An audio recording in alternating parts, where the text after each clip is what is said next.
চার যুগে ভগবান অবতার হয়েছেন বিভিন্ন ভাব, কিন্তু কলিযুগের ভগবানকে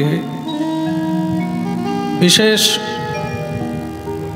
গুরুত্ব দিয়ে বলা হচ্ছে যে গৌরাঙ্গ মহাপ্রভু যদি না আসতো আমাদের কি হতো। গতি, গতি মানে কি, এখন যে অবস্থায় আছি একে বলা হচ্ছে মায়ামুগ্ধ আর ত্রিতাপ জ্বালায় জর্জরিত। এ থেকে আমরা গতি পাবো কি করে, উদ্ধার মুক্তি পাবো কি করে, এর থেকে রেহাই পাবো কি করে। সেই ক্ষেত্রে বলা হচ্ছে যে সব যুগে যুগে যুগাবতারগণ এসে একটা উপায় বলেন, কিন্তু কলিযুগে, শুধু কলিযুগে নয় সর্বযুগের ক্ষেত্রে মহাপ্রভুর অবদান সবচাইতে বেশি। এই জন্য বলছেন এই অবতার না আগে হয়েছিল না এর পরে কোনোদিন হবে। এমনও গৌরাঙ্গ বিনে গতি নাহি, আর হবে কি হয়েছে হেন অবতার, হেন প্রেম পরচার। যেমন সত্যযুগে এক অবতারের কথা আছে, সেই অবতারের নাম হচ্ছে এই যে অর্ধেকটা মানুষ অর্ধেকটা নর, কি রূপ, নরসিংহ রূপ ধারণ করেছে। তা তিনি ভগবান, স্বয়ং ভগবান নরসিংহ রূপ ধারণ করেছেন। তার সঙ্গে গৌরাঙ্গ মহাপ্রভুর তাৎপর্য কি, তিনিও ভগবান ইনিও ভগবান। তিনি স্বয়ং ভগবানের ওটা একটি রূপ, এটা একটি। তাহলে এই অবতারের এত মহিমা বর্ণনা করা হচ্ছে কেন? তা বিশেষত্ব হলো এটা, ভগবান নৃসিংহ রূপ ধারণ করে কাকে বিনাশ করলেন?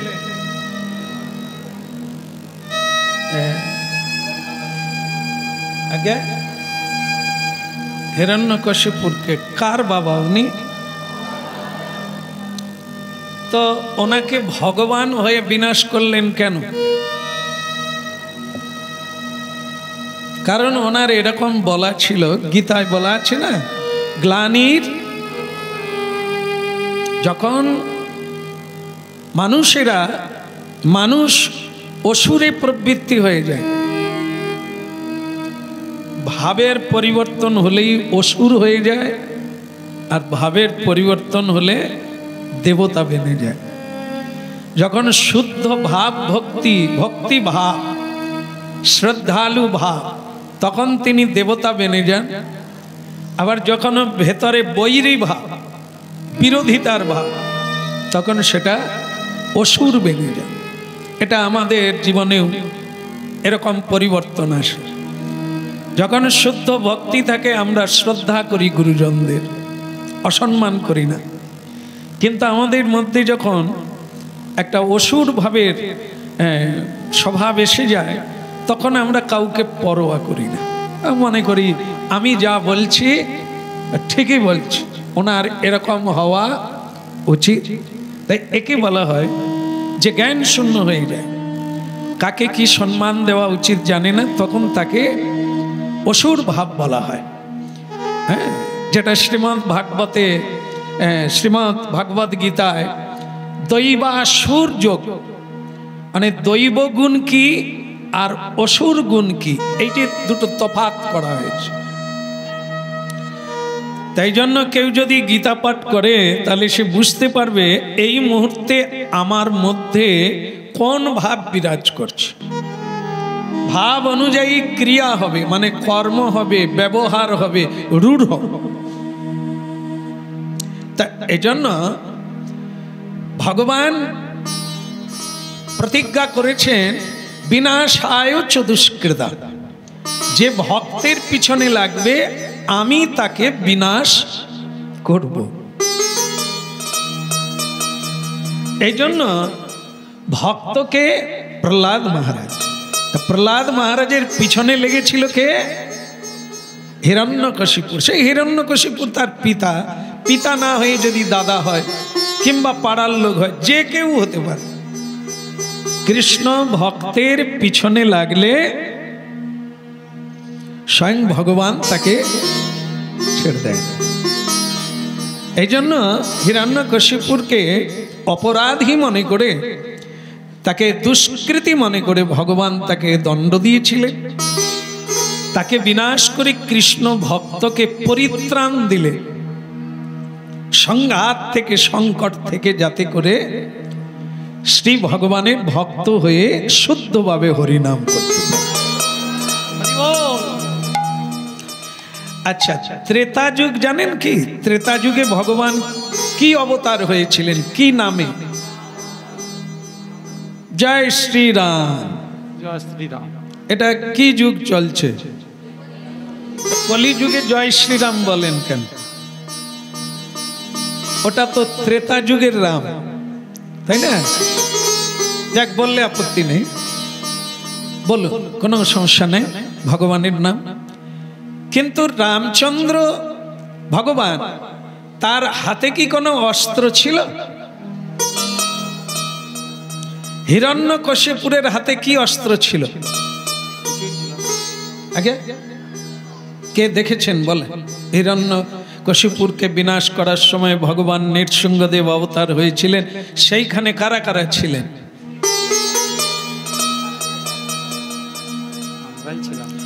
আগে কি দিয়ে বিনাশ করেছিলেন?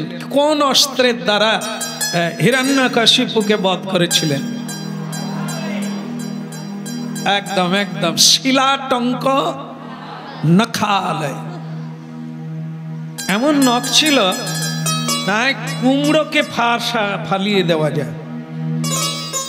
চিচিঙ্গা, শসা, এইসব আলু বেগুনকে নখ দিয়ে মানুষকে করা যায়, কিন্তু শিলা, শিলা মানে পাথরকেও পর্যন্ত উনি নখ দিয়ে চৌচির করে দিতে পারেন, এরকম নখের। এই জন্য আর কোনো অস্ত্রের দরকার, শিলাটঙ্ক নখালে। তাহলে সত্যযুগে ভগবান অস্ত্র ধারণ করে ভক্তকে বিনাশ করলেন। ত্রেতা যুগে রামচন্দ্র ধনুর্বাণ নিয়ে কাকে যেন মারলেন? আগে রাবণের কটা মাথা? 10টা মাথা না? আচ্ছা, 10টা যদি বলেন, এই যে আমার মাথা, এটা মাথা তো নাকি? তাই এর এদিকে কটা, এদিকে কটা? সমান সমান ছিল? তাহলে কি করে মাথা রাখতো? তো একদিকে হেলে যাবে, যেদিকে 5টা থাকবে, যেদিকে 4টা থাকবে, এরকম হয়ে যাবে। কিন্তু ওনাকে দশানন বলা হতো, মানে 10টি মস্তক। তাই যাই হোক, সেই রাবণকে বিনাশ করলেন ভগবান কি অস্ত্র দিয়ে? তীর ধনুর্বাণ দিয়ে। ভগবান শ্রীকৃষ্ণ দ্বাপর যুগে এলেন, ত্রেতা যুগের পরে। সেই ভগবানের হাতে কি অস্ত্র ছিল? হ্যাঁ, সুদর্শন ছিল, এক অমোঘ অস্ত্র, তাই না? একবারে দৃঢ়, মানে ওই অস্ত্র যার প্রতি প্রয়োগ করবে সে মাথা সরালেও কোনো কাজ হবে না। বাস চলে গেল। 3 যুগের কথা, ভগবানের অস্ত্র শস্ত্রের কথা, বিনাশের কথা হলো। কলিযুগের ভগবানের নাম কি? গৌরাঙ্গ মহাপ্রভু। তার হাতে কি অস্ত্র আছে? কেন কলিযুগের মানুষ কি খুব ভালো হয়ে গেল নাকি? কেউ বদমাশি করে না আর দুষ্কৃতি কর্ম করে না, এই জন্য বোধহয় অস্ত্রের আর কি কারণে? 3 যুগে অস্ত্র ধারণ করলেন। কলিকালের মানুষ তো বেশি পাপী, বেশি অত্যাচারী, ব্যভিচারী, অধর্মচারী। তা সেই যুগে ভগবান অস্ত্র ধরলেন না কেন? সেই ভগবানই এলেন, কিন্তু অস্ত্র না নিয়ে এলেন। এই জন্য এই যুগের ভগবানের একটা বৈশিষ্ট্য আলাদা, যেটা কোনোদিন হয়নি, এর পরেও কোনোদিন হবে না। এই জন্য মানে কি বলবো, যিনি গান লিখেছেন সেই মনানন্দ নয়নানন্দ, তিনি আবার এই গান লিখে বলেছেন যে এমন হয় না আর হবার নয়। এর সঙ্গে বিশেষত্ব কি না, প্রেম দান করছেন, নামের সঙ্গে প্রেম দান করছে। তা এই যে কথা, তাহলে গৌরাঙ্গ মহাপ্রভু সব অবতারের শ্রেষ্ঠ অবতার, কিন্তু প্রশ্নের উত্তর এখনো হলো না যে তিনি অস্ত্র ধারণ করলেন না কেন। বলছেন এই কারণে অস্ত্র ধারণ করলেন না, কলিযুগের মানুষ মরে আছে। মরে আছে বোঝা গেল, মানে কি বলে, ওই আজকে জন্ম নিল ফটাং, কালকে মরে গেল ফটাং, মানে এই আশা আর যাওয়া মাঝখানে খুব একটা সময় নাই। এই জন্য এদেরকে আর অস্ত্র দিয়ে মারার দরকার নেই। কারণ যদি দ্বিতীয় উত্তর হচ্ছে, যদি অস্ত্র দিয়ে মারা যায়, হাত তুলবেন কে কে দুষ্কৃতি নয়, দুষ্কৃতিকেই কেবল ভগবান মারবেন কলিযুগে, আর ভালো লোককে মারবেন না। হাত তুলুন কারা কারা দুষ্কৃতি নয়।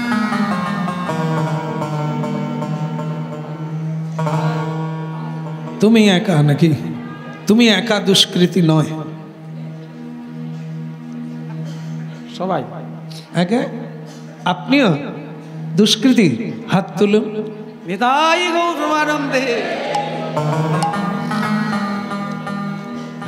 বলে দিয়া খোলের উপরে হাত রেখে দেব, কি করবে করা, আমি দুষ্কৃতি। কিন্তু দুষ্কৃতি বললে উনি এখানে হাসছেন, রাস্তায় হলে আমাকে ঠাই করে লাগিয়ে দিত। লোকে গালাগালি করলে তাকে কত ঝগড়া করে, আপনি এই কথাটা বলতে পারলেন? তাই নিজের থেকে বললেন আমি দুষ্কৃতি। সম্ভব? আপনারাই বলেন দেশটা জাহান নামে গেছে, ভালো মানুষ বলে আর একটাও নাই। কথা অনুযায়ী যদি হয়, তাহলে ভগবান যদি দুষ্কৃতিকে মারা শুরু করে, কজন থাকবে? কেউ থাকবে। এই তো একজন দুষ্কৃতী খোল নিয়ে বসে আছে, এনাকে যদি মেরে দেওয়া হয় খোল বাজাবে কে? অনেক আছে। তাহলে থাক, তাহলে থাক, খোল বাজা। এই যে সবাই দুষ্কৃতী, যদি ভগবান সবাইকে মারেন, পাশ আর হরিনাম করার করতাল বাজাবারও আর শোনারও লোক থাকবে না। এই আমাকে আর মাইক্রোফোনে এসে গাইতেও হবে না, সবই তো দুষ্কৃতি। ভগবান ক্যাঁচ ক্যাঁচ করে সব কেটে দেবে। এই জন্য কি ঔদার্যময়, কলিকালের ভগবান উদার চেতা। উদার, উদার মানে কি? কোনো বিচার না করে দুই হাতে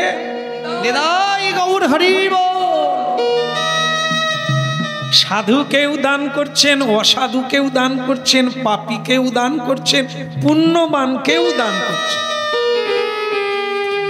যারে দেখে তারে বলে দন্ত্রে তৃণধরি, আমারে কিনিয়া লহ বল গৌর। তার মানে কি? কোনো বিচারের দরকার নাই, তোমাকে তখনই গ্রহণ করব, তুমি শুধু যেই হও না কেন, দুই হাত তুলে একবার বুঝতে পারলেন? এরকম ভগবান এর আগে হয়েছে। এই যে তিনটে অবতারের কথা কীর্তন করলাম, নৃসিংহদেব কি একবার বলেছিল তোমার ছেলে হয়, হ্যাঁ তোমাকে মারলে ছেলেকে কে দেখবে, তুমি বরং বেঁচে থাকো, এইরকম আর করো না। ওসব কোনো চলবে না। ভগবান ফটাং করে দেখা মাত্র ব্যাস শুট করে দেবে, গুলি করে দেবে, করেও দিয়েছেন। কিন্তু কলিকালে সব যুগের চাইতে পাপী তাপির ভাগ বেশি, মিথ্যাচারী অত্যাচারীর ভাগ বেশি। তাদেরকে হত্যা করলেন না, কেন না হত্যা করলে একজন লোক আর খোল বাজাতেও, এই জন্য ভগবান কি করলেন, ক্ষমা করে দিয়ে অন্যভাবে কাজ করতে লাগলেন। কিভাবে? মানুষ কখন খারাপ হয়ে যায় শুরুতে বলা হলো, মনে রেখেছেন? যখন ভেতরে অসুর ভাব এসে যায়। অসুর ভাব বাদ থেকে আসে না, সকলের ভেতরেই সব গুণাবলী আছে। কাম আছে, ক্রোধ আছে, লোভ আছে, মদ, অহংকার, মাশ্চর্য, প্রতিহিংসা, এ সবগুলি আমাদের ভেতরে আছে। এ বাদ থেকে আসে না, কখনো এসে যায় তাও না। যেটায় খোঁচা পড়বে, মানে কি বাঘ ঘুমিয়েছিল, তাকে খুঁজে দেওয়া হলো, খোঁচা পেয়ে কি করবে সে? করবে না। এই যে 6টা জিনিস আছে না আমাদের ভেতরে, এক একজন বাঘ, ভয়ঙ্কর হিংস্র জন্তু, কাম, ক্রোধ, এরা বেশ আছে। সাধু সঙ্গে হরিকথা বলছি, ও ঘুমিয়ে আছে। ও ঘুমিয়ে আছে বলেই আমরা এত শুদ্ধভাবে হরিনাম গাইবার, এই সংযমে থাকার সুযোগ প্রাপ্ত হয়েছে। যেই এই সাধু সঙ্গের বাইরে চলে যাব, যখন অন্য কথা বলবো, তখন ও খোঁচা পাবে। কি এই জানো, তোমার এই রকম হয়েছে, অমুক লোক তোমার নামে এরকম বলছে, খুঁচে দিল। আর আপনি ভুল বুঝে নিলেন যে তাই করলো, ওর মুখ থেকে শুনে নিলেন, কিন্তু তার কাছ থেকে শুনলেন না। তাহলে কে জাগলো ভেতরে? ক্রোধ জেগে গেল, ক্রোধে খোঁচা পড়ে গেল। এবার আপনি ক্রোধের দ্বারা কি করলেন? আপনিও 2-4 ঘা দিয়ে দিলেন, ঝেড়ে দিলেন, ব্যবহার রূঢ় করলেন। কি হলো? অসুর কথা থেকে এলো, আপনার ভেতরে আছে। তাহলে সাধু সঙ্গ কেন না? ওই অসুর ভাবটা দমে থাকবে। সাধু কোনোদিন কাম ক্রোধের কথা বলবে না। যার কথা বললে কাম ক্রোধ লোভ প্রশমিত হবে, সেটা কে? তার নাম কৃষ্ণ। তার নামে কাম কাবু হয়ে যায়, হাত জোড়ো করে ক্ষমা চায় তার কাছে। তা আমরা যখন কৃষ্ণ নাম করি, তখন কোনো কাম লোভ আমাদের ভেতরে কোনো কাজ করতে পারে না। কিন্তু যখন আমরা হরিনাম ছেড়ে দিই, অন্যের সঙ্গে আলোচনা করি, তখনই ভেতরে ওরা এসে কাজ চালু করে দেয়। দেখুন কি সহজ, কি সুন্দর কথা। এই জন্য মহাপ্রভু বলছেন কি, হরিনাম দিয়ে হৃদয় শোধিল, যাচি গিয়া ঘরে ঘরে।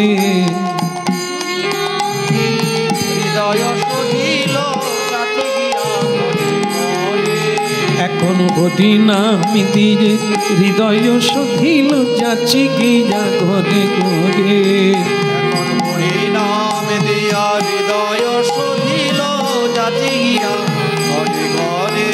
ও গো দুরমতি অতি পতিত পাষণ্ডী, প্রাণে না মারিল কারে। ও গো দুরমতি অতি পতিত পাষণ্ডী, প্রাণে না মারিল কারে। দেখুন, দুরমতি অতি পতিত পাষণ্ডী, প্রাণে না মারিল কারে। ও গো দুরমতি অতি পতিত পাষণ্ডী, প্রাণে না মারিল কারে। শুধু হরিনাম দিয়ে হৃদয় শোধিল, যাচি গিয়া ঘরে ঘরে। হরিনাম দিয়া হৃদয় শোধিল, যাচি গিয়া ঘরে ঘরে। সর্বাত্মস প্রণং বিজয়তে শ্রীকৃষ্ণ সংকীর্তন।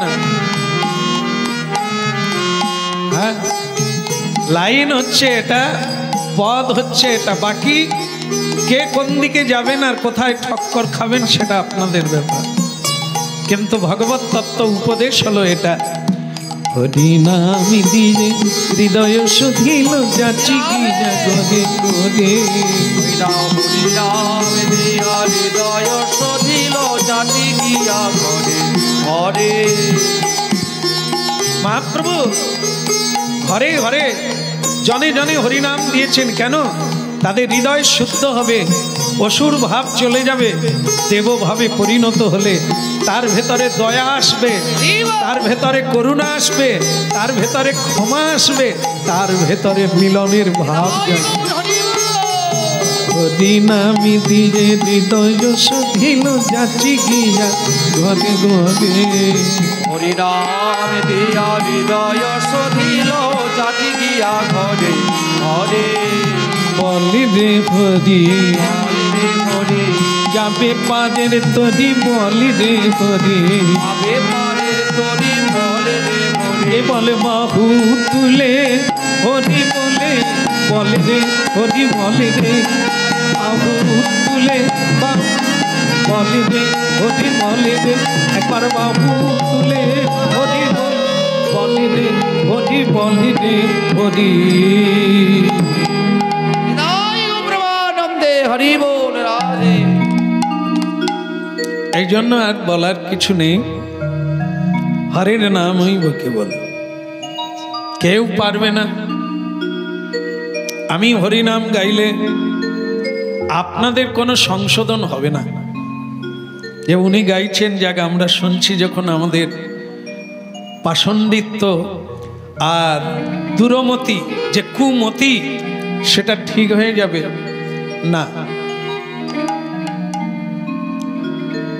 ডাক্তার কি রোগ ভালো করে? কি বলেন? ডাক্তার রোগ ভালো করে? কে ঘান নাড়ুন, হ্যাঁ না। কেউ এরকম করছেন, কেউ এরকম করছেন, কি বুঝবো? ডাক্তার না হলে বাঁচবেন না, রোগ ভালোই হবে না। কিন্তু ডাক্তার দেখার পরে রোগ ভালো হয় না, তারপর একটা কাজ আছে, ঔষধ খেতে হবে। বৈদ্য, ডাক্তারের আরেক নাম বৈদ্য।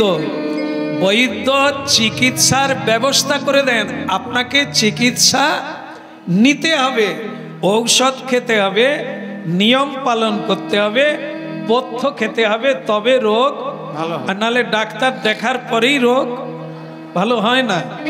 ঠিক এরকম সাধু কৃষ্ণ কথা বলছে, আমরা শুনছি, আমাদের রোগ ভালো হয়ে যাবে? সাধু যে উপদেশ দিচ্ছেন, প্রেসক্রিপশন দিচ্ছেন, ঔষধ এনে খেতে হবে প্রতিদিন নিয়ম করে, কবার যেন? একদম 3 বার ঔষধ খেতে হবে। সময় যদি পাল্টে যায় রোগ বেড়ে যাবে। ঔষধ বন্ধ করে দিলে রোগ, এই তো সবাই ধরেই নিয়েছে, ঔষধ নিয়মে খেতে হবে, শুধু শুনলে হবে না। এই কীর্তন করলাম আপনাদের রোগ ভালো হয়ে যাবে তা না, ক্রিয়ায় আসতে হবে, জীবনে আসতে হবে, প্রয়োগে আসতে হবে, ব্যবহারে আসতে হবে। এই হরি নামের দ্বারাই কেবল আপনি আপনাকে পরিবর্তন করতে পারেন। কেউ কাউকে পরিবর্তন করতে পারবে না, স্বভাব বদলাতে পারবে না। আপনাকে আপনার স্বভাব বদল করতে হবে। কিসের দ্বারা? অভ্যাসের দ্বারা। ভগবান শ্রীকৃষ্ণ গীতায় বললেন যে দেখো অর্জুন, যেসব মার্গের কথা, যোগ মার্গের কথা তোমায় বললাম, তুমি যদি না পারো তাহলে একটা যোগ গ্রহণ করো, তার নাম হচ্ছে অভ্যাস যোগ। তাহলে সেটা কিভাবে করব? তদ্বৃত্তি প্রণিপাতেন, প্রণাম করো, অভ্যাস করো, বিচার করবে না। কে সাধু কে অসাধু বিচার করো না, সবাইকে হৃদয় গৌর হরি বল। তো মনে করুন একটা বাঘ আসছে আপনার দিকে তেড়ে, আপনি তাকে প্রণাম করবেন? করবেন না? হ্যাঁ, খেয়ে নিবে। আচ্ছা মনে করুন একটা ছাগলের দিকে মানুষ যাচ্ছে, ছাগল মানুষটাকে প্রণাম করবে না পালিয়ে যাবে? এইটার বেলা বলুন, ছাগলের দিকে মানুষ এগিয়ে যাচ্ছে, ছাগলটা মানুষটাকে প্রণাম করবে না পালিয়ে যাবে? পালিয়ে যেতে হবে। কেন? মানুষ ছাগলকে খেয়ে নিতে পারে।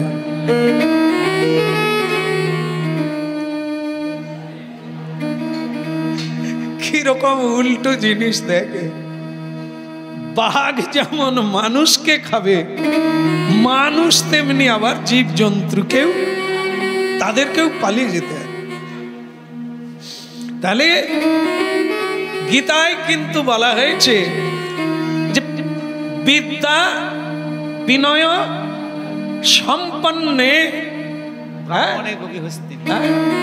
ব্রাহ্মণে গবি হস্তিনে। আবার বলো, বিদ্যা বিনয় সম্পন্নে।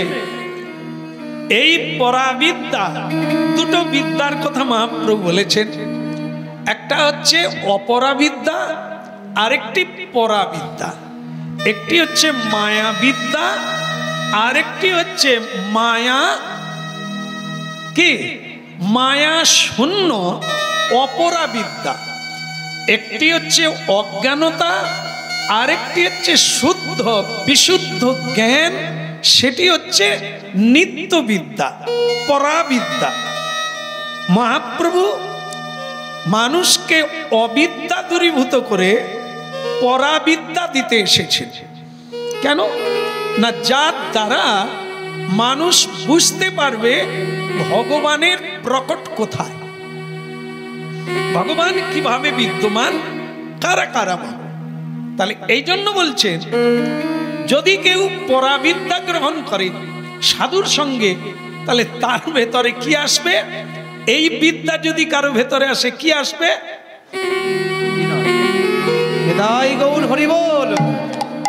বিনয় সম্পন্নে ঈশ্বরীয় বিদ্যা, অধ্যাত্ম বিদ্যা যদি কারো ভেতরে প্রবেশ করে, তাহলে সে শান্ত হয়, সে দান্ত হয়, কারুণিক হয়, আর বিচারজ্ঞ হয়, জ্ঞানী হয় এবং দয়াময় হয়, কারুণ্য ঘন বিগ্রহ।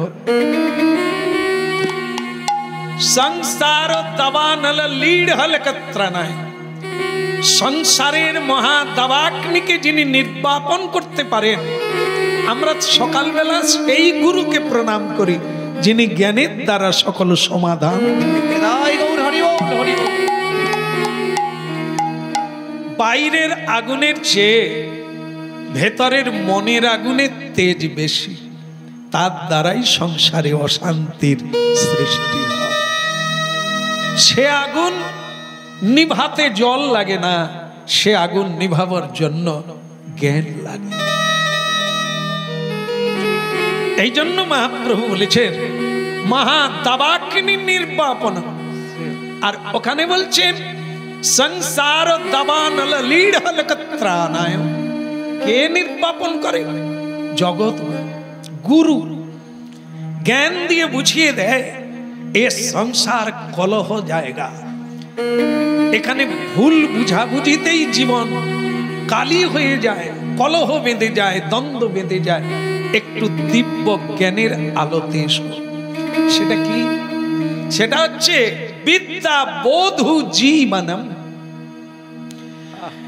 বিদ্যা কারো ভেতরে এলে, একটি মানুষের মধ্যে যেমন ভগবান আছে, তেমনি গাভী তার ভেতরেও ভগবান, হস্তির ভেতরেও ভগবান, ব্রাহ্মণের ভেতরেও ভগবান।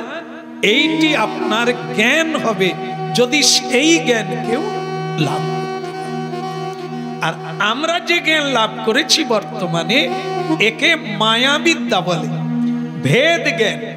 ভেদ মানে আমি শুদ্ধ ও অশুদ্ধ, আমি ব্রাহ্মণ ও চণ্ডাল, আমি বৈষ্ণব ও অবৈষ্ণব, আমি ভক্ত ও অভক্ত।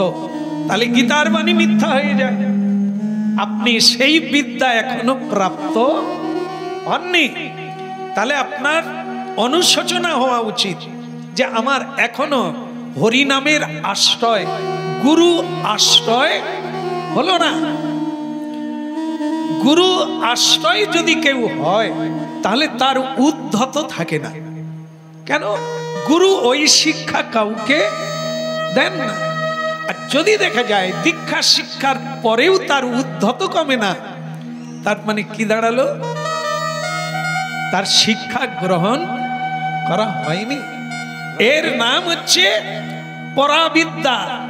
এই বিদ্যা জন্যই আমাদের এত অনুদ্বেষণ, এত হরিনাম কীর্তন, এত সাধু সঙ্গ, এত প্রসাদ পাওয়া।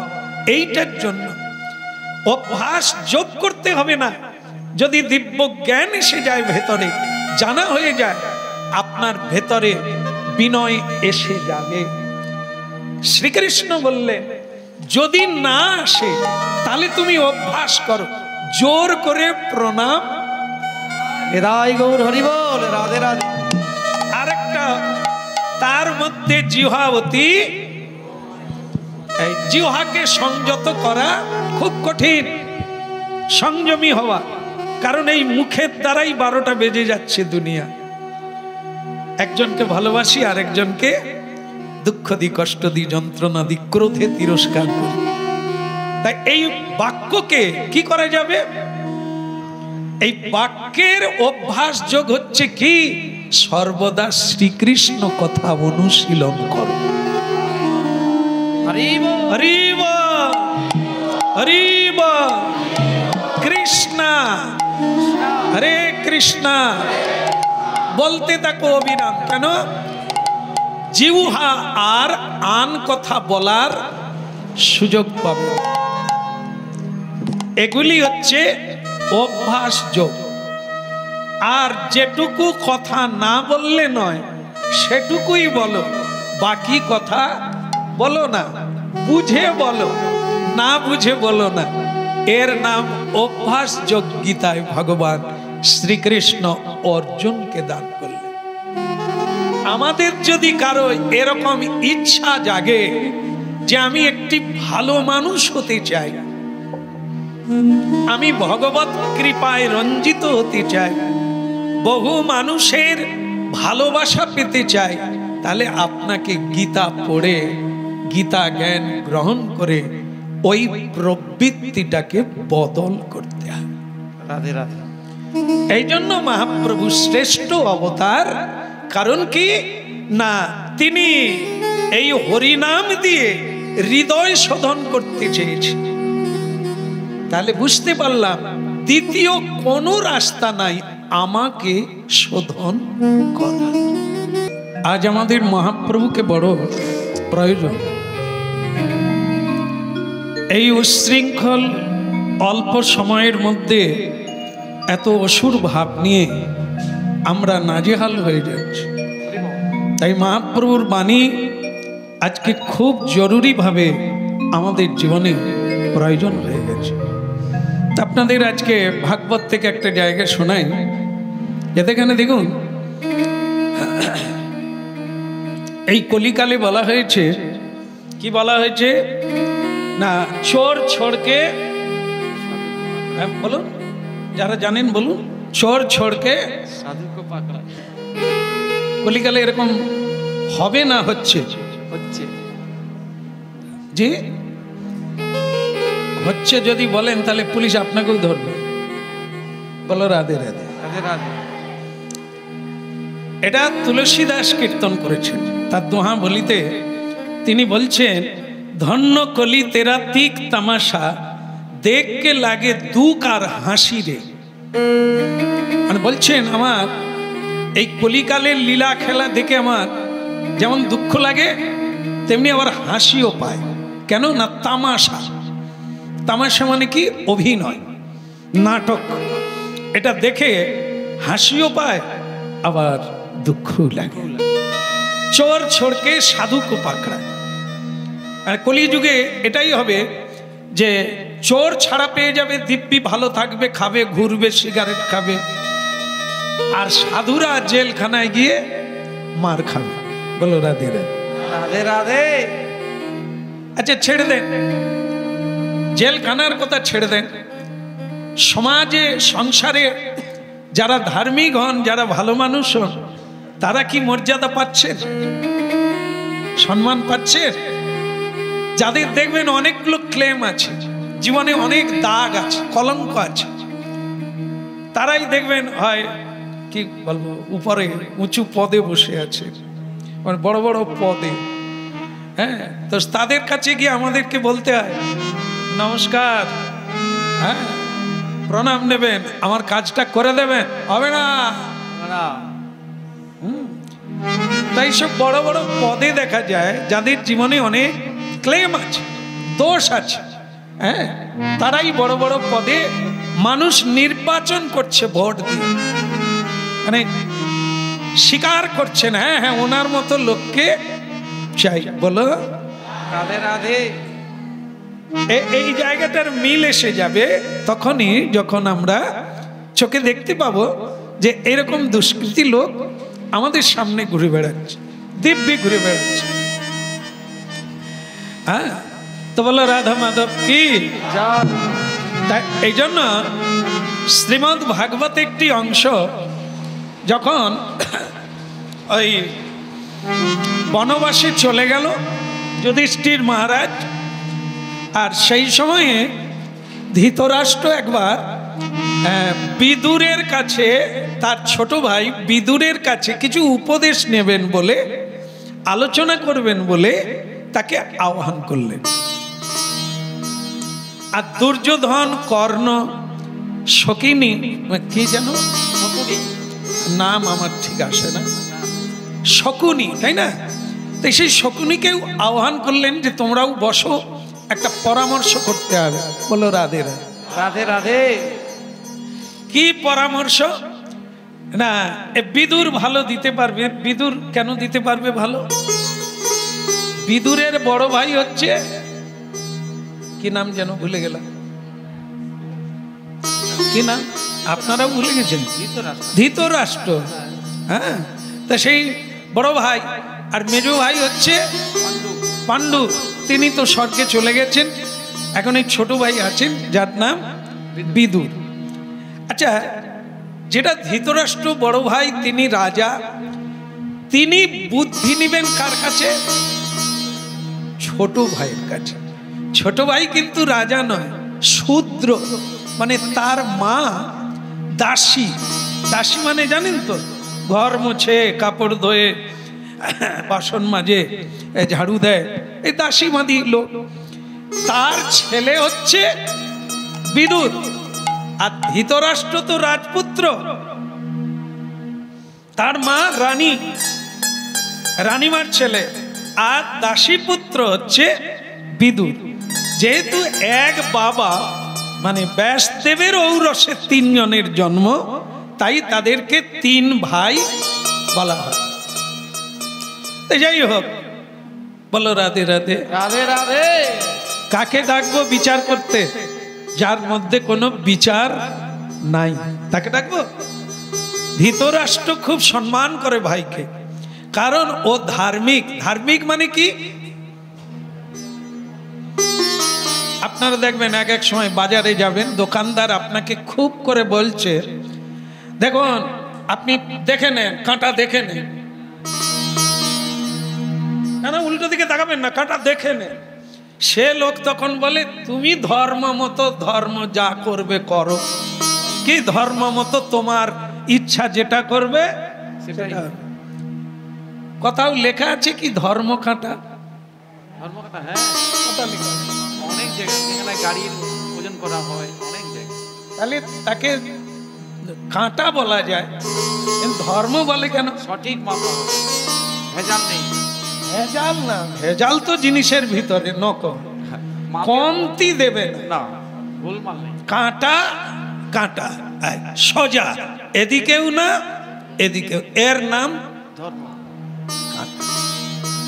তাহলে ওখানে ধর্ম শব্দ দেওয়া আছে, সঠিক পথের নাম হচ্ছে ধর্ম। সেই ধর্ম মতো আমরা যদি না চলি তাহলে আমরা কি হতে পারি? হব অধর্মচারী। তা সেই অধর্মচারী কি করে ধর্মের বিচার করবে? একমাত্র বিদুর সেটা পারে। কেন না? ধর্মচ্যুত হয় না। এই জন্য বিচার করতে গেলে যিনি ভালো লোক তাকে ডাকতে হয়। আর যদি বলা যায় যিনি বিচার করবেন তারই অনেক দোষ আছে। এখন কিন্তু লক্ষ্য করবেন, যেই রক্ষক বেশিরভাগ, ভালো যে নাই তা না, সে খুব কম সংখ্যা, বেশিরভাগ খতরনাক ব্যক্তিরাই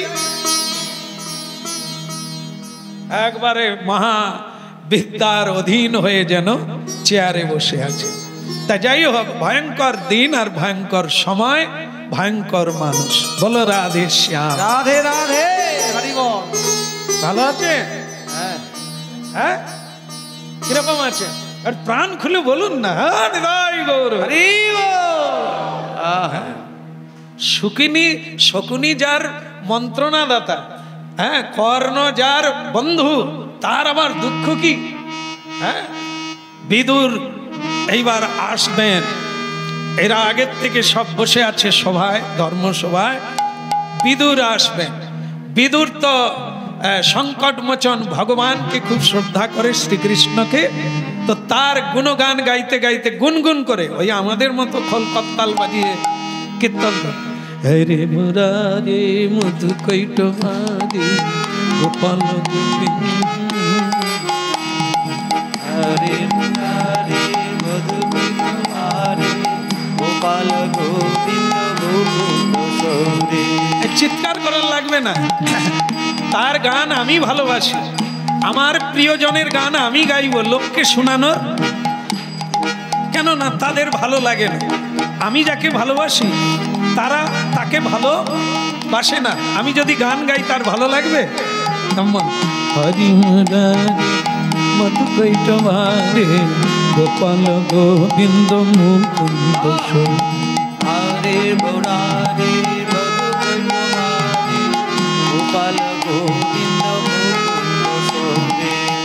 গোপাল গোবিন্দ মুকুন্দ সৌরে, গোপাল গোবিন্দ মুকুন্দ সৌরে। গোপাল গোবিন্দ মুকুন্দ সৌরে, গোপাল গোবিন্দ মুকুন্দ। বল গোপাল গোবিন্দ মুকুন্দ সৌরে, গোপাল গোবিন্দ মুকুন্দ সৌরে। গোপাল গোবিন্দ মুকুন্দ সৌরে, গোপাল গোবিন্দ। হরি মুরারে মধু কৈটভারে গোপাল গোবিন্দ মুকুন্দ। হরে মুরারে মধু কৈটভারে গোপাল গোবিন্দ। যজ্ঞেশ নারায়ণ কৃষ্ণ বিষ্ণু নিরাশ্রয় আমি জগদীশ্বর। যোগেশ নারায়ণ কৃষ্ণ বিষ্ণু নিরাশ্রয় আমি জগদীশ্বর। বলো হরে মুরারে মধু কৈটভারে গোপাল হরে মুরারে মধু কৈটভারে গোপাল গোবিন্দ। হরে মুরারে মধু কৈটভারে গোপাল গোবিন্দ।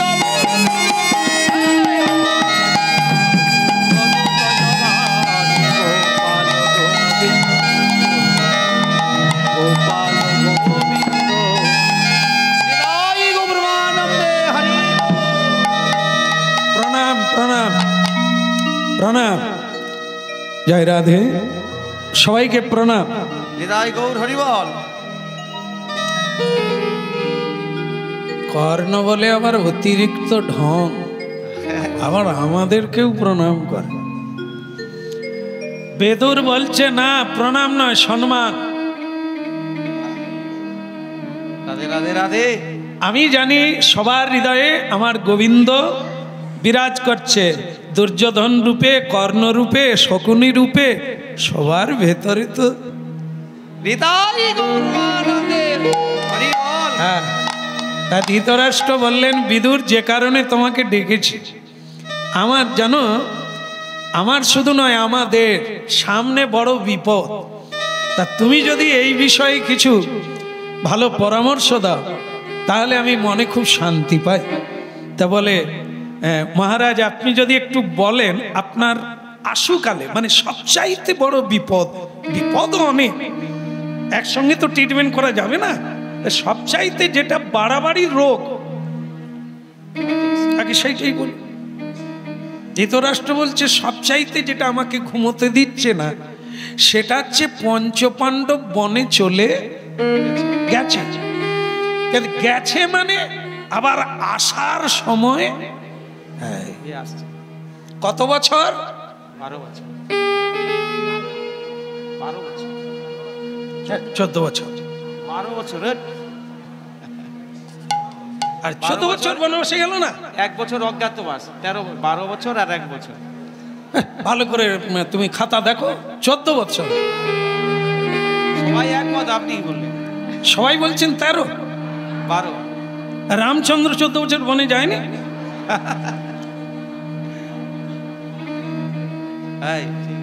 পঞ্চপাণ্ডব গিয়েছিল 12 আর 11, এনার হিসাব অনুযায়ী 13, কিন্তু রামচন্দ্র 14। এগুলো আসলে এক করে ফেলি, গুলিয়ে ফেলি, বয়স হয়ে যাচ্ছে তো।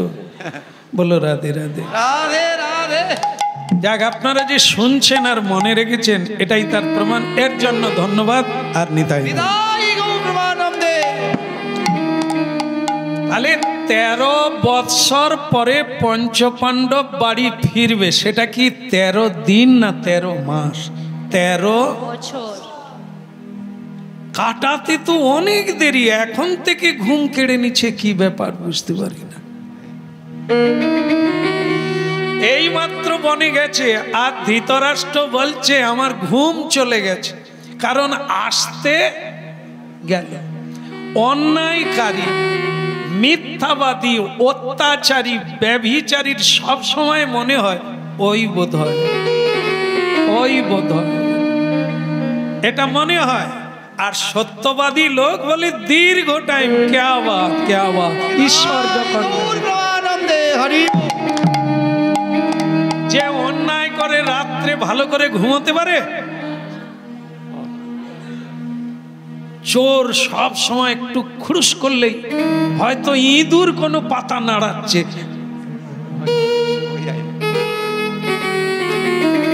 এগুলো থেকে শিখতে হবে।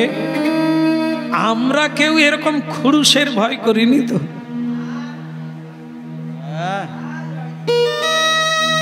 চাবি তালা দেখো। আজ আপনি আড়ালে পড়ে গেলেন কেন? সামনে এলে ভালো লাগবে। বলো রাধে রাধে।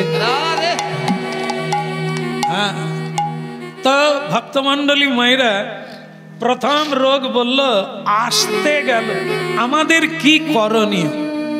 ব্যাস, বিদুরজি এতই স্বাচ্ছাই, তার তো কোনো গায়ে হাত বুলিয়ে কথা বলার লাগে না। সে তখন কি বলবে, আমি এক কাজ করুন, অস্ত্র ধার দেন ইত্যাদি, এসব তো বলবে না।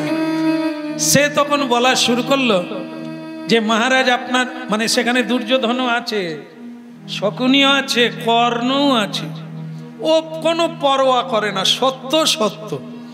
হ্যাঁ, ও মৃত্যুর ভয়ে, খাবার ভয়ে, থাকার ভয়ে মিথ্যে বলবো ওসব চলবে না। তা সে তখন বললেন যে আপনার নিশ্চয়ই মনে থাকার কথা, দুর্যোধন যখন জন্ম নেয় তখন শৃগাল ডেকেছিল, শৃগাল ডেকেছিল দিনের বেলা, ভ্যাঁ ভ্যাঁ করে, পুজ রক্ত পড়েছিল, ডাকিনী যোগিনী খ্যাঁক খ্যাঁক করে অষ্ট এসেছিল, গরুর চোখে জল পড়েছিল।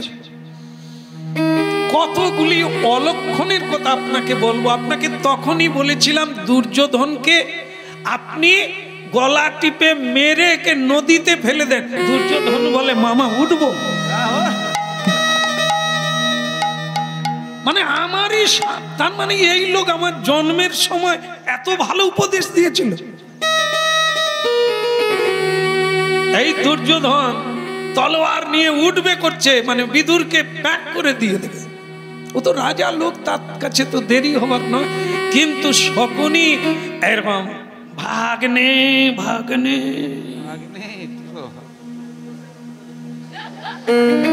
ভাগ্নে ভাগ্নে,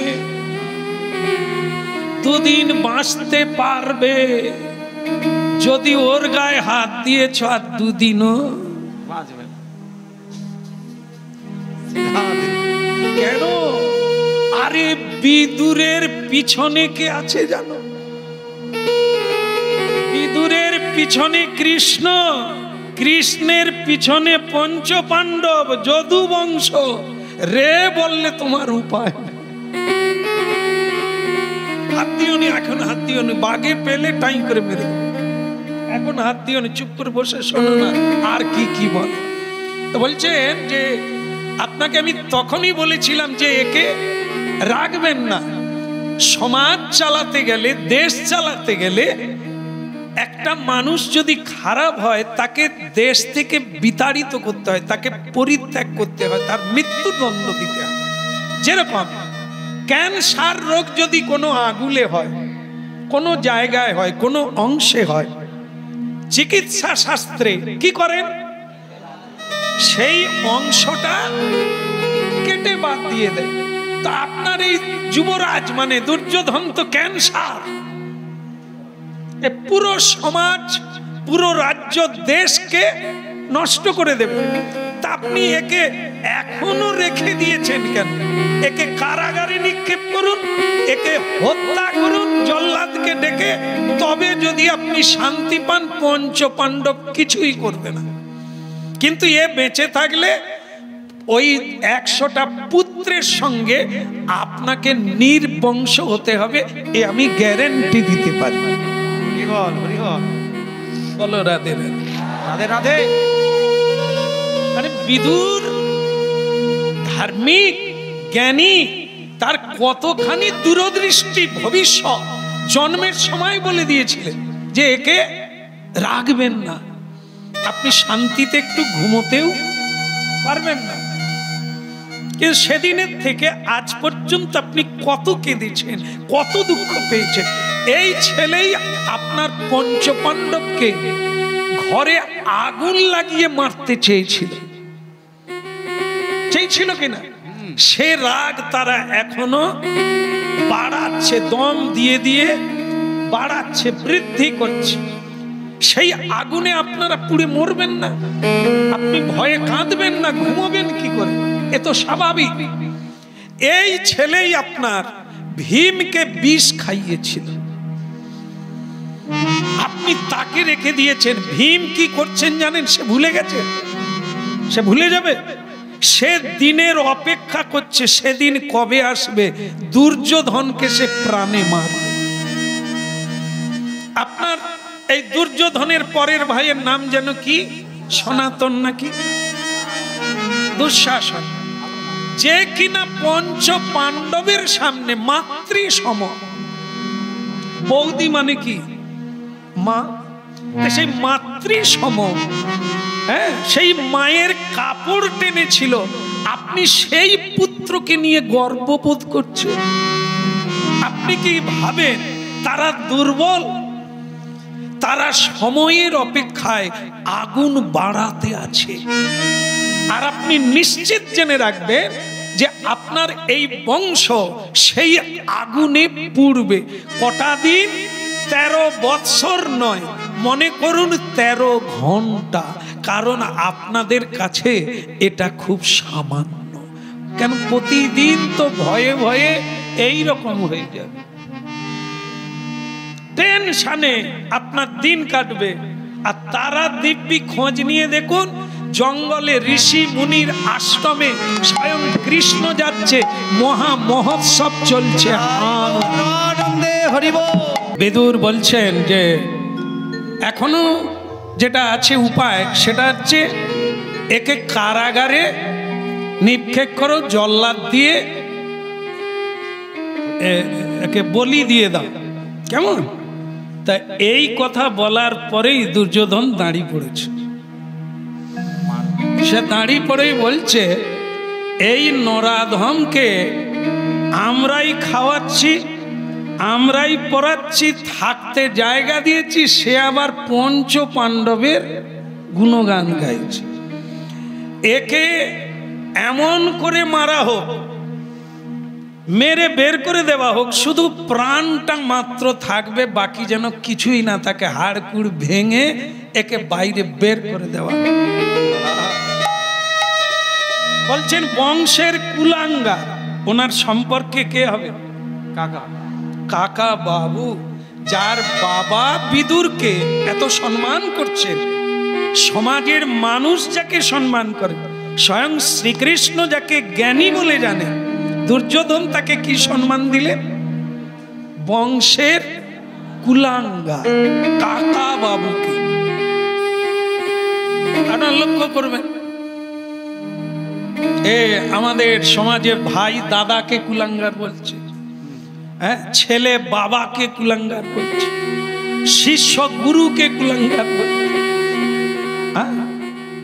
এগুলো কারা বলে? মূঢ় হচ্ছে তা, যারা মূঢ়, যারা অজ্ঞানী, যারা মায়াবী, যারা মায়া মুক্ত জীব, নিশাচর প্রাণী, এরাই এইরকম ঊর্ধ্বত ব্যবহার করে। আসরিক ভাব সম্পন্ন, এই আসরিক ভাব যার মধ্যে প্রবেশ করে, সেরকম জ্ঞান শূন্য হয়ে গেল। কি আচরণ দেখুন, যিনি কাকা পিতৃব্য, তাকে শ্রদ্ধা রেখে কথা বলা নাই।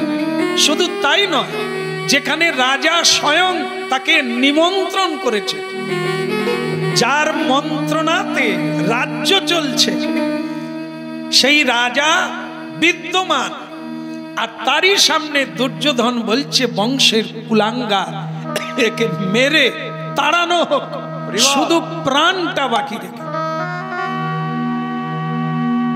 এখানে রাজার কি করা ছিল? কি করা ছিল? কি করার ছিল?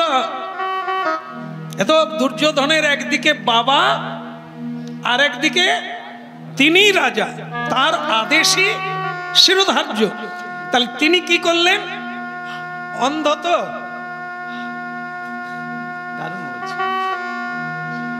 কি আমার দিকে দেখে আপনাদের কি মনে হচ্ছে? কোন দিকের ঘাড়?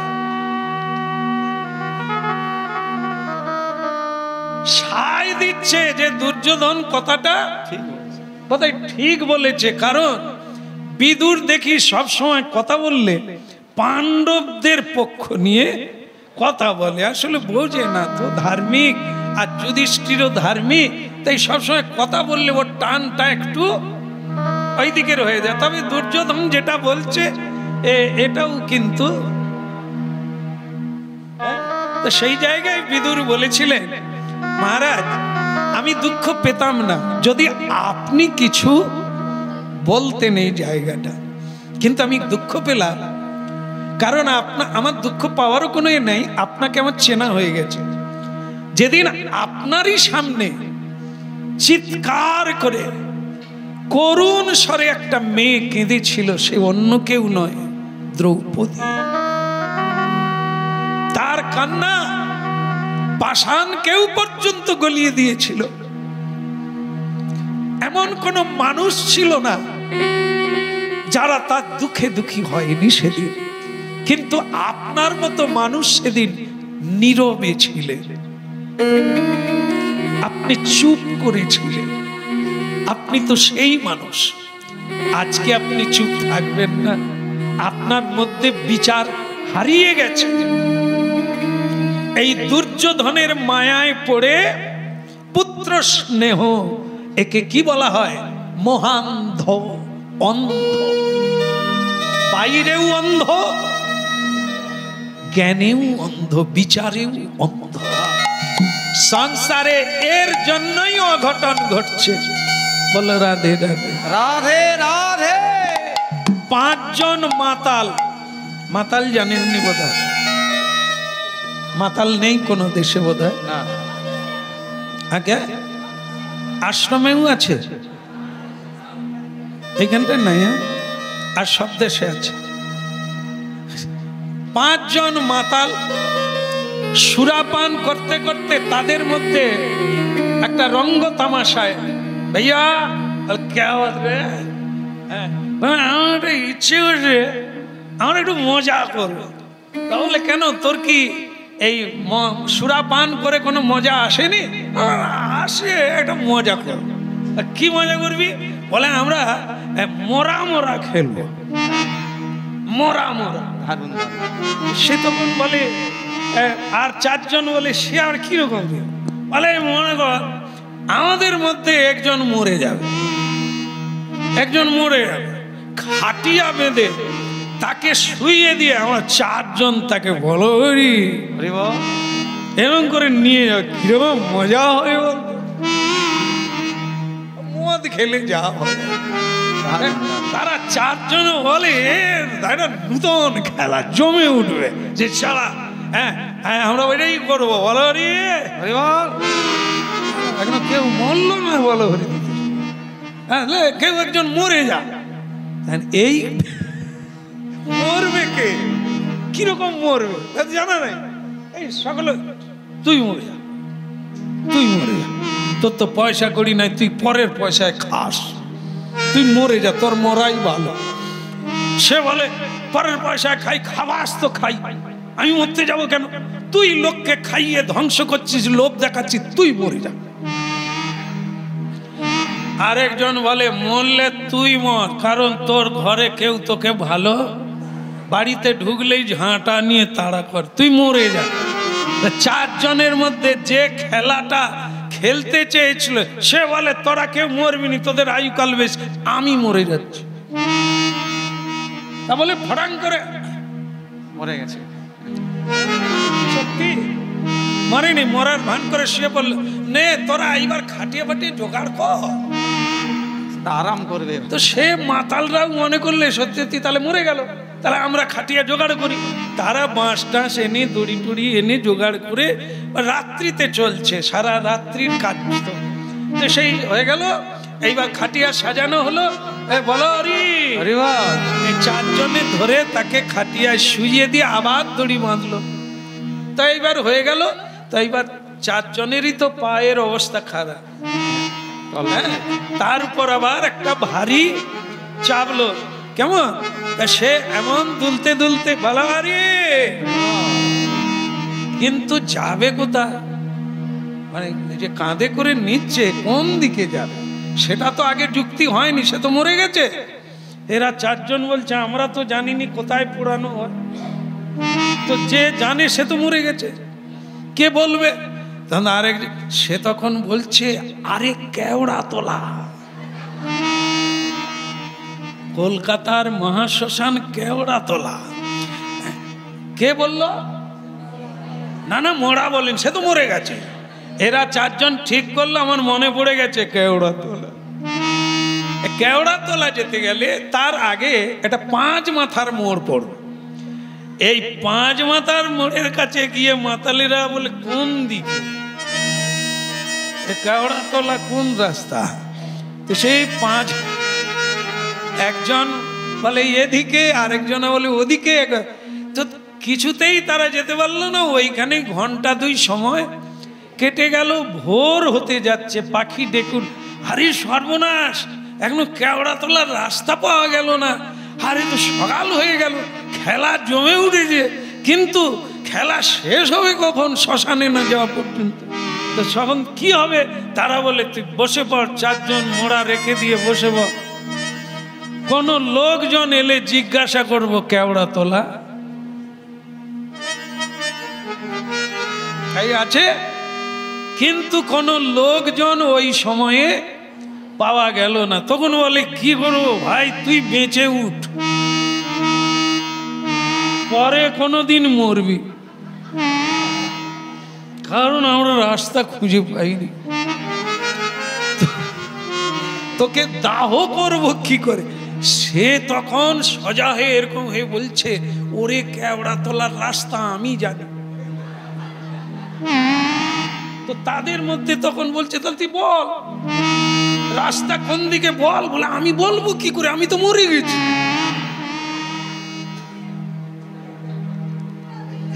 মাতালের অবস্থা। তারা বলে হ্যাঁ তাও বটে, তুই বা বলবি কি করে, তুই তো মরে গেছিস। তাহলে তো এই যে এরা কারা? সুস্থ মানুষ কি? সুস্থ মানুষ হলে সে কি বলতে পারে, মরে গিয়েও বলতে পারে আমি জানি, আবার নিজেই বলছে আমি তো মরে গেছি। এখন এই কাহিনীটা এখানে কোথায় লাগবে, খাপে মিলবে কি করে, কেন আসলো কাহিনীটা? বিদুর কি আশা করেছিল? ধৃতরাষ্ট্রের কাছ থেকে একটা বিচার আশা করেছিলেন, যে উনি হয় দুর্যোধনকে শাস্তি দেবে, না হয় তিরস্কার করে বলবে ভবিষ্যতে যেন এরকম না করে, আর আমি তার গুরুজন, আমাকে যেন কোনো অপমান না করা হয়, এ শিক্ষাটা তার বাবা তাকে দেবে। কিন্তু সেই বাবা কেন দিচ্ছে না? না, সে কথার প্রসঙ্গে ধৃতরাষ্ট্র বলছে, বিদুর কিছু দুঃখ করো না, আমি বাঁধা, আমি অসহায়, আমি নিরুপায়, কারণ আমি স্নেহের বন্ধনে আকৃষ্ট। তাই দুর্যোধনের উদ্ধতকে আমি কোনোদিন নিষেধ করতে পারি না। তাহলে কি, আমি রাস্তা জানি, কিন্তু কিন্তু মরে গেছি। আমার ভেতরে প্রতিবাদী সুর আছে, আমি জানি এটি অন্যায়, কিন্তু কি করব, আমি বাঁধা। এই অজুহাত থেকে আমরা বহু অন্যায়কে স্বীকার করিনি। কেন? আমি পাড়ায় বাস করি, সত্যটা বলতে গেলে কেউ আর আমার সহায় হবে না, সবাইকে নিয়ে চলতে হবে।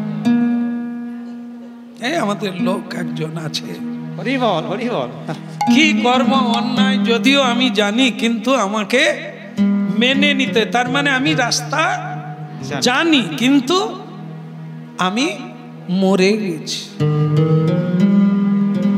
ও মদিরা পান করে বেহুশ, আমরা বিষয় মদিরা পান করে বেহুশ।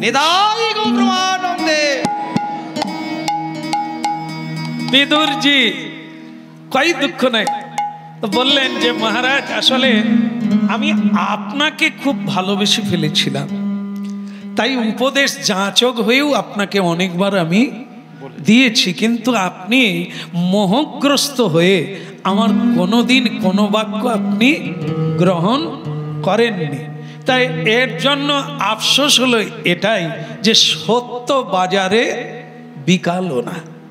চলুন, বিদায়, আপনারা ভালো থাকুন। তবে আপনার দুর্গতি চালু হয়ে গেছে, আর আপনি বেশি দিন থাকবেন না।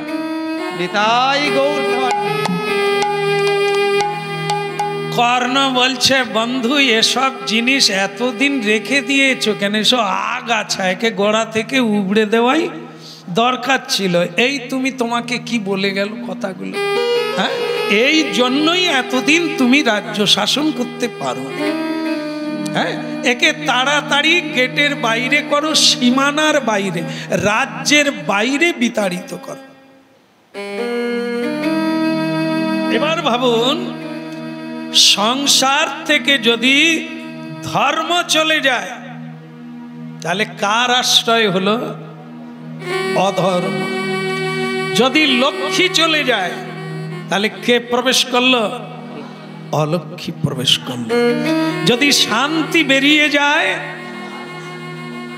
কত সাবধানে চলতে হবে যেন না চলে যায়, যেন ধর্ম না চলে যায়, নীতি না চলে যায়, সত্য না চলে যায়। বিদুর চলে যাচ্ছে মানে কাকে বিদায় দেওয়া হলো? কাকে গালাগালি করলো?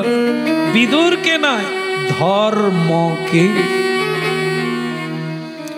রাজ্য থেকে, সংসার থেকে বিদুর রূপী ধর্মকে বাইরে বের করে দেওয়া হলো, লাথি মেরে তাড়িয়ে দেওয়া হলো। ত্রেতা যুগে লাথি মেরে দিয়ে একজন কি বিপদে পড়লো? রাবণ ধর্মকে লাথি মেরেছিল, তার নাম বিভীষণ। সত্য বলতে চেয়েছিল, তাকে লাথি মেরে তাড়িয়ে দিল, তার মৃত্যু অনিবার্য নির্ধারিত হয়ে গেল। আজকে যে পথ দেখাতে পারত, যে সত্যটা বলতে পারত, যে মীমাংসা করতে পারত, যে সবার শান্তি চেয়েছিল, তার নাম বিদুর। সেই বিদুরকে বিতাড়িত করলো, রাজ্য থেকে তাড়িয়ে দিল, অপমানিত করে বিদুর কিন্তু থাকলো না, চলে গেল। যেখানে কেউ কাপড় পরে না, সব লগ্ন সন্ন্যাসী, সেখানে কি কাপড় দোকান খুললে চলবে?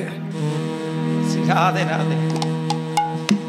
যেখানে কানে কেউ শুনতে পায় না, বধির, সেখানে গান গাইলে কি কেউ প্রশংসা করবে? যেখানে সবাই মূর্খ, কেউ জ্ঞানী নাই, সেখানে জ্ঞান দান করলে কি বিকবে?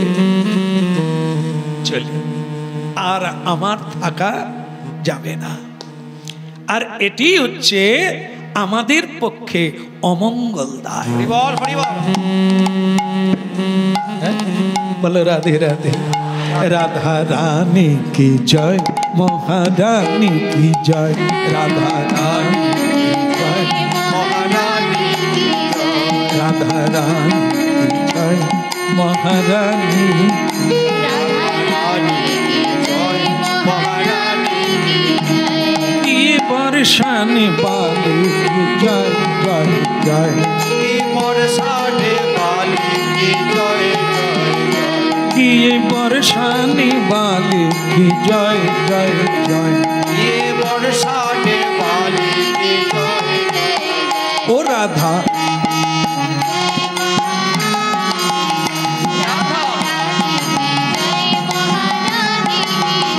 রাধা রানী কি জয়, মহারানী কি জয়। কেবল বর্ষানে বালি কি জয় জয় জয়, কেবল বর্ষানে বালি কি জয় জয়। ও রাধা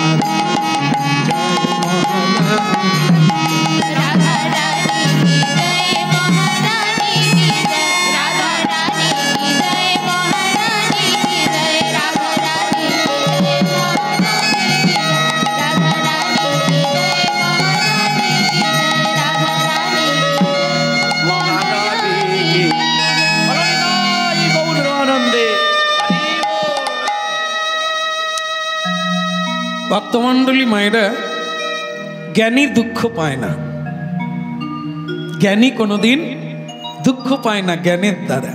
জ্ঞান হচ্ছে আলো, অজ্ঞানী দুঃখের কারণ। হ্যাঁ, দৈবীর ঝেষা গুণময়ী মম মায়া দূরত্বয়া, মা মে বজে প্রবদ্ধন্তে মায়া মেতাং। হ্যাঁ, তার মায়া নাই যে আমাকে প্রণাম করে, যে আমাকে স্মরণ নেয়, যে আমার মহিমা কীর্তন। আমি তার মায়া অপসারিত করি, এই জন্য তার হৃদয়ে কোনো মায়া নেই। বিদুর ঠিক করলে ভালোই হলো, যখন যা করে ভগবান মঙ্গল হলো না। কি বলুন তো, যেখানে প্রাণ খুলে হা নিতাই বলা যায় না, সেটা হলো দুর্যোধনের গোডাউন। গোডাউনে কোনোদিন ঢুকেছেন? চালের গোডাউন, যদি লঙ্কার গোডাউন হয় আরো ভালো। হেঁচে দম মারা হয়ে যাবে। আর চাল গোডাউন, ধান গোডাউন, এসবে ঢুকে দেখবেন নিঃশ্বাস নেওয়া কঠিন, দুর্গন্ধযুক্ত। হ্যাঁ, সেখানে অক্সিজেন পাওয়া খুব কঠিন। অক্সিজেনের মধ্য দিয়ে ওই নোংরা আপনার নাকের ভেতর দিয়ে প্রবেশ করবে। তাই সেটা হলো দুর্যোধনের বাড়ি, এই রাজবাড়ি, ধৃতরাষ্ট্রের বাড়ি, যেখানে শুধু হিংসা, কলহ, দ্বন্দ্ব আর মাশ্চর্য। ওই পঞ্চপাণ্ডবের হয়ে গেল, আমাদের কিছু হলো না, কেড়ে নিতে হবে, এই সব পরামর্শ। আর এই গোলক ধাঁধা যে সংসারে আছে, ওই সংসারে কোনোদিন শান্তি বিরাজ করে না। যখন যা করে, আমি বরং ভগবান যেখানে যেখানে লীলা করেছে, মানে যেসব জায়গায় জায়গায় সেখানে ভগবানের পাদপীঠ হয়ে আছে, সেই সব জায়গায়, মানে সেই সব তীর্থে আমি ঘুরে বেড়াবো, প্রণাম করব, গড়াগড়ি দেব, কৃষ্ণ কথা বলবো। তাহলে কি হবে? তীর্থে গেলে কি হয় না, যেখানে যা লীলা করছে সেই লীলার স্মৃতি মনে এসে যায়। তাহলে আমি বরং তীর্থে তীর্থে একটু ঘুরে বেড়াই। আমি মনের মতো পাগল পেলাম না, আমি মনের মতো পাগল পেলাম না। আমি তাইতে পাগল হলেম না, তাইতে পাগল হলেম না, তাইতে পাগল, আমি তাইতে পাগল হলেম না, তাইতে পাগল হলেম না, মনের মতো পাগল পেলাম না।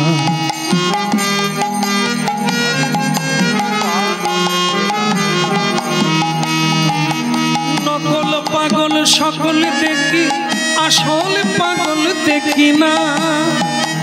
নকল পাগল সকল দেখি, আসল পাগল দেখি না, মনের মতো পাগল পেলাম না, তাইতে পাগল হলেম না, মনের মতো পাগল পেলাম না।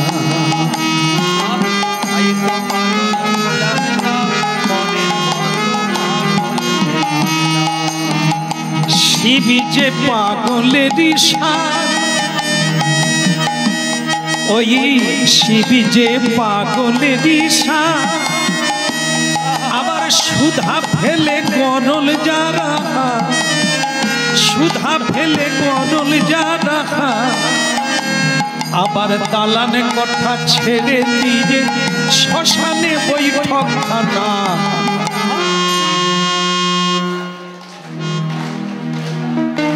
একজন মনের মতো পাগল পেলাম না, আমি তাইতে পাগল হলেম না, মনের মতো পাগল পেলাম না।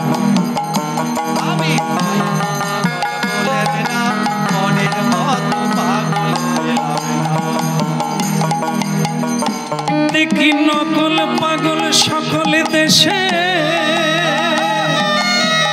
নকল পাগল সকল দেশে, আসল পাগল দেখি না, মনের মতো পাগল তাইতে পাগল হলেম না, মনের মতো পাগল পেলাম না।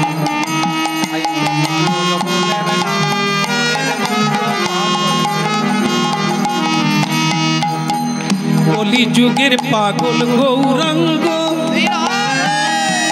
কলিযুগের পাগল গৌরাঙ্গ, ওই একটু ছানি ছেলে ভাবে করলো কি কাণ্ড। কলিযুগের পাগল গৌরাঙ্গ, ওই একটুখানি ছেলে ভাবে করলো কি রঙ্গ। জয় রাধে বলে, ও জয় রাধে বলে কালো জলে ডুব দিল সে উঠল না।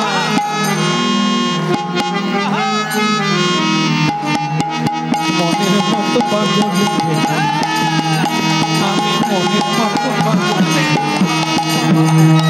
আমি, তাইতে পাগল হলেম না, তাইতে পাগল হলেম না, তাইতে পাগল, তাইতে পাগল হলেম না, তাইতে পাগল হলেম না, মনের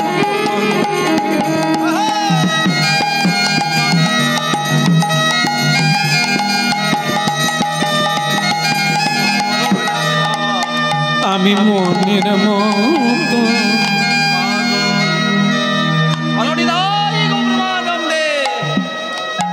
কয়েক বছর কেটে গেল, মনের মতো একটা লোক পেল। সারা তীর্থে তীর্থে সারা ভারতবর্ষ ঘুরলেন, একটা ভালো লোক পেল না যে একটু জড়িয়ে কাঁদবে, কৃষ্ণ কথা জানবে। তবে একেবারে যে নেই তা তো নয়, পাগল আছে, এখানে তো কেউ পাগল নেই, সবাই পাগল এখানে। না না, ওই যে বললো, গানে বললো না, নকল পাগল সকল দেশে, আসল পাগল দেখলাম না বা পেলাম না। হ্যাঁ, এই পাগল আমরা সকলে, বিভিন্ন রকমের পাগল। কেউ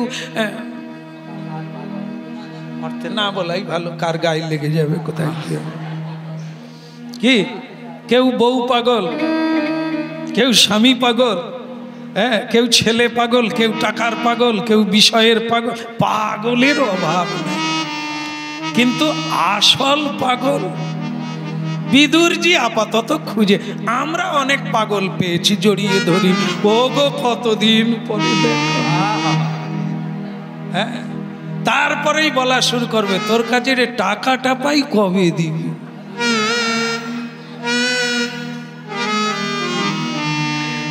যারা আবার ঋণ টিন করে তারা আবার অনেক চালাক বেশি। একজন টাকা ধার করেছে, টাকা দেবে না, যেই টাকা চাইতে আসে সে তখন পাগলামির ভাব করে, মানে পাগল হয়ে গেছে।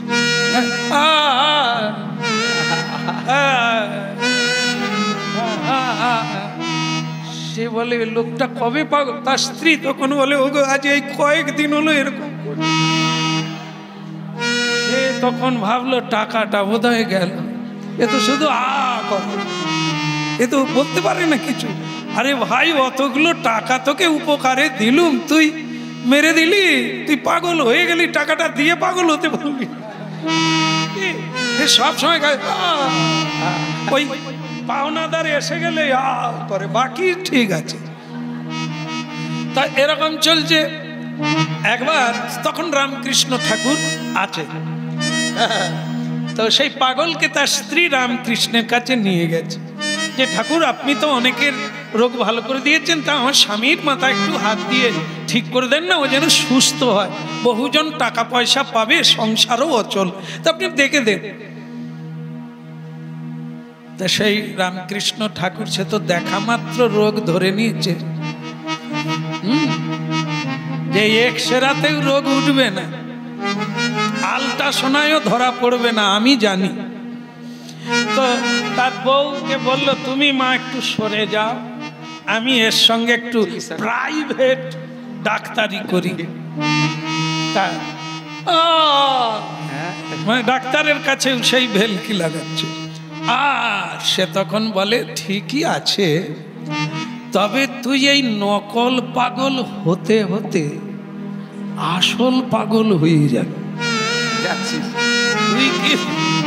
তুই কিন্তু যে কদিন বেঁচে থাকবে ওই করে কেটে যাবে, তুই স্বাভাবিকে ফিরে, তুই নকল পাগলামি করিস না, এ অভিনয় করিস না, জীবনটাই অভিনয় হয়ে যাবে, কেউ তোকে আর বিশ্বাস করবে না। খাট না, পরিশ্রম কর না, দেনা মিটিয়ে দিয়ে তুই দেনাদার হয়ে যাবে, লোক তোর কাছে দেনা নেবে, তুই পাগলামি করে রাস্তায় ঘুরে কি করবি? রাধে রাধে রাধে রাধে।